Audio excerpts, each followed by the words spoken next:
여러분 안녕하십니까? 목요일 아침 여수 MBC 뉴스투데이입니다.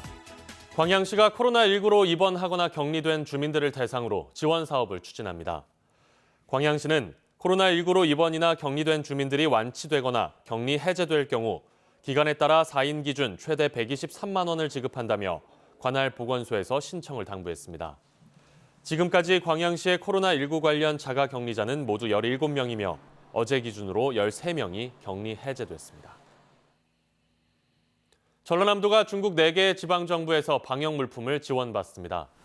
전라남도와 자매 우호 교류 지역인 중국 저장성과 산둥성, 쓰촨성과 충칭시는 방호복 2,000벌과 격리복 5,000벌, 마스크 6만 장 등을 전남으로 보낼 예정입니다.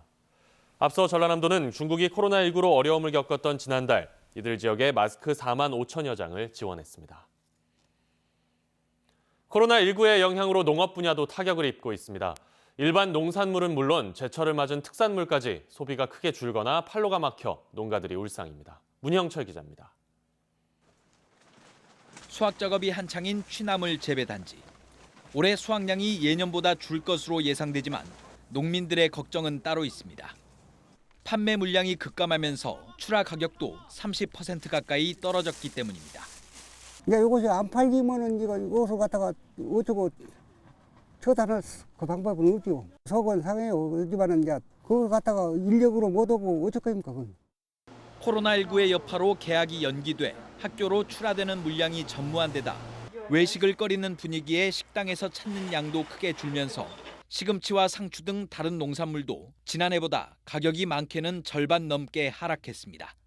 잎채소의 경우 보관할 수 있는 기간마저 짧아 농가나 판매처나 애를 태우기는 마찬가지입니다.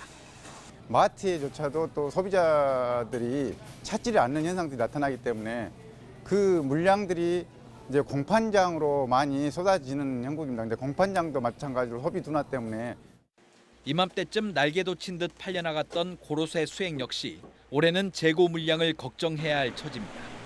코로나의 여파로 단체 모임이 취소되면서 주요 소비처인 식당들도 주문 물량을 크게 줄인 상황. 판매가 좀처럼 회복될 기미를 보이지 않자 일부 농가들은 예년보다 보름 일찍 수액 채취를 중단했습니다. 채취를 이제 못하지. 뭐 갖다 놔봐야 뭐 찾는 이들이 별로 없으니까. 기존에 같으면 지금 물이 없어서 못 팔지 지금. 농특산물의 소비를 늘리기 위해 정부와 지자체가 판촉 행사를 진행하기로 했지만 소비 심리까지 바짝 얼어붙어 농가들의 걱정을 덜어낼 수 있을지는 미지수입니다. MBC 뉴스 문형철입니다. 여수 수협이 코로나19 확산으로 어려움을 겪고 있는 환자와 대구 시민을 돕기 위한 운동에 동참했습니다.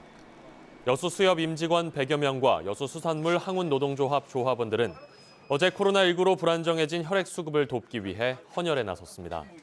여수 수협은 또 직원들이 모은 500만 원의 성금을 대구에 거주하는 독거노인과 소년, 소녀 가장 등 사회 취약계층에 전달했습니다. 코로나19 사태로 각급 학교 개학이 연기되면서 인터넷을 활용한 온라인 학습이 진행되고 있습니다. 온라인 학습도 진화를 거듭하면서 정규 수업 이상의 쌍방향 학습 관리가 가능해 이런 시기에 농어촌 도서 벽지 학교의 학습 대안으로 주목받고 있습니다. 김윤 기자가 취재했습니다. 지난 2015년 거점고로 출범한 해남 고등학교입니다. 코로나19 사태로 정문은 굳게 닫혀 있고 고3 교실도 텅 비었지만 선생님은 자리를 지키고 있습니다. 구글을 기반으로 하는 온라인 학습을 진행하기 위해서입니다. 교사가 구글 클래스룸에 만든 가상교실에서 과제를 내주고 학생들의 과제를 하나하나 점검합니다. 수업 내용은 교사가 어떤 자료를 탑재하고 활용하느냐에 따라 다양하게 진행할 수 있으며 평가도 정확하게 이루어집니다. 물론 면대면 수업이 가장 좋죠. 그렇지만 불가피한 상황에서는 이러한 툴을 활용해서 온라인 수업으로 진행하는 것 또한 학생들에게 큰 도움을 줄 수 있다고 생각을 합니다. 이 같은 온라인 학습이 정규 수업을 대체해주면서 학생들도 비교적 만족스러운 반응입니다. 정규 수업 이 과제를 통해서 정규 수업이랑 연결이 되니까 그래도 정규 수업을 하기 전에 예습을 하는 차원에서 더 도움이 될 수 있는 것 같아요. 전남교육청도 온라인 서비스 지원단을 운영해 연수를 실시하고 홈페이지에도 온라인 교육 서비스를 구축했습니다. 차제, 우리가 온라인 학습이 가능할 수 있는 시스템을 구축하는 바로 중요한 계기로 또한 삼아야 되겠다라고 생각해서 2025년 고교 학점제 도입을 앞두고 과목 개설이 어려운 도서벽지 농산어촌 고등학교에 이 같은 온라인 기반 학습이 학교와 지역을 넘어서는 새로운 학습 대안이 될 수 있을지 관심이 모아지고 있습니다. MBC 뉴스 김윤입니다. 유엔 기후변화협약 당사국 총회 COP의 남해안 남중권 유치를 위한 광역지자체 지원 시스템이 마련됩니다. 전남도의회 보건복지환경위원회는 강문성 의원이 대표 발의한 COP 28 유치 지원 조례안을 의결하고 오는 17일 열리는 본회의에 상정했습니다. 이번 조례안에는 총회 유치를 위한 공식위원회 설치 근거가 규정됐으며 도내 각 유관 단체들 간 상시적인 협력을 할 수 있도록 지원 시스템이 포함됐습니다. 여수시가 유치를 추진하고 있는 2026년 세계 섬 박람회의 주 무대로 돌산읍 진모지구가 적합하다는 분석이 나왔습니다. 여수시가 의뢰한 여수 세계 섬 박람회 기본계획 수립 연구 용역 중간 보고서에 따르면 돌산 진모지구가 사후 활용을 통한 도시 개발이 가능하다는 점에서 여수 세계 박람회 부지나 박람회장 국제관보다 적합한 것으로 나타났습니다. 이에 따라 여수시는 섬으로부터 확장되는 우리의 미래를 주제로 돌산 진모지구의 주제관을 비롯한 섬 생태관과 문화관, 미래관 등을 세우고 금오도와 계도, 낭도, 사도, 추도 등에는 부행사장을 운영하기로 했습니다. 여수시는 시의회 설명회와 주민공청회를 거쳐 상반기에 최종 계획을 확정한 뒤 연말에는 중앙부처에 국제행사 개최 신청을 할 계획입니다. 광양시 관내 휴양시설들이 마이스 연계시설로 지정돼 다양한 지원을 받게 됩니다. 광양시에 따르면 백운산 자연휴양림 등 4곳이 전남 휴마이스 시설 육성사업 대상에 포함돼 앞으로 기반시설 조성과 전시박람회 개최 등의 지원을 통해 지역관광 활성화에 도움이 될 것으로 기대됩니다. 이에 대해 광양시는 시설들의 활용도를 높이기 위해 홍보 활동을 강화하겠다고 밝혔습니다.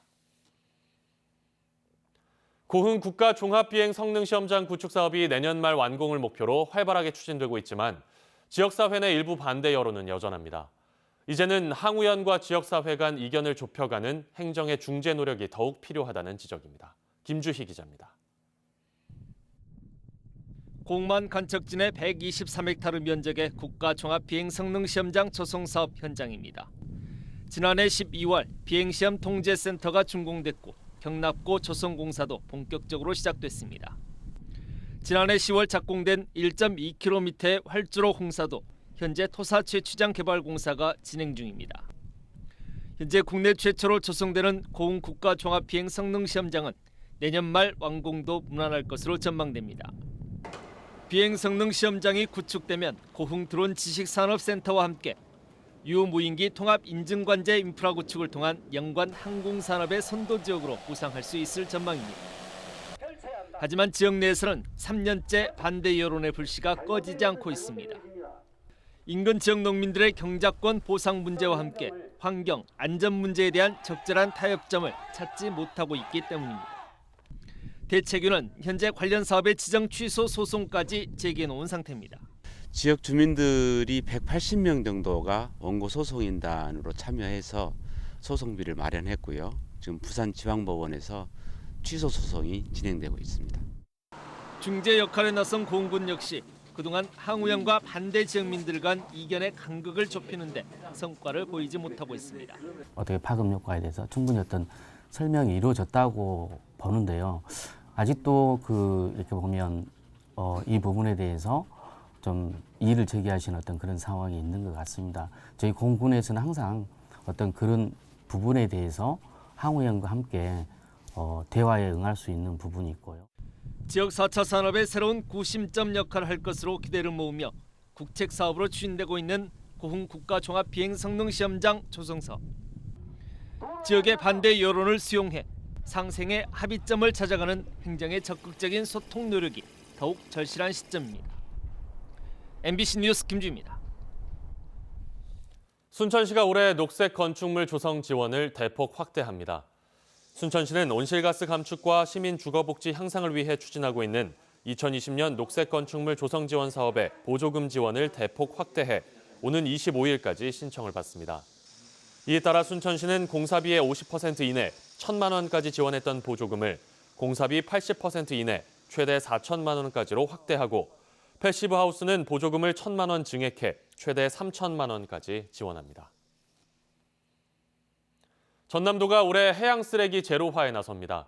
전남도는 도서 연안에 밀려든 해양 쓰레기를 제로화하기 위해 올해 바다 환경 지킴이 증원, 양식어장 정화 사업, 친환경 부표 보급 등 5개 분야 22개 사업에 571억 원을 집중 투입합니다.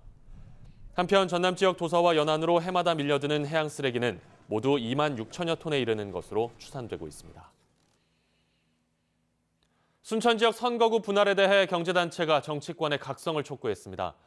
순천 경실련은 어제 보도자료를 통해 기형적이고 변칙적인 쪼개기 형태의 이번 선거구 분할은 지역 갈등을 심화시키고 공동체를 파괴하는 행위라고 비판했습니다. 경실련은 이어 여야는 정치적 계산에 따라 선거구를 임의로 획정하는 것을 멈추고 유권자들이 후보자의 정책과 공약을 바탕으로 올바른 판단을 할 수 있도록 제도적 장치를 마련해야 한다고 덧붙였습니다. 더불어민주당의 여수 갑선거구 경선을 앞두고 후보 단일화 논의가 무산됐습니다. 더불어민주당 강화수 예비후보는 어제 본선 경쟁력 등을 고려해 김유화 예비후보에게 여론조사를 통한 후보 단일화를 제안했지만 김유화 예비후보는 제안을 거절했습니다. 더욱 크게 벌어진다는 점을 염두에 두셔야겠는데요. 제천과 의성, 장수 등 내륙 깊숙한 곳은 무려 20도 안팎, 서울 등 그밖의 대부분 지역도 15도 안팎까지 크게 벌어지겠습니다.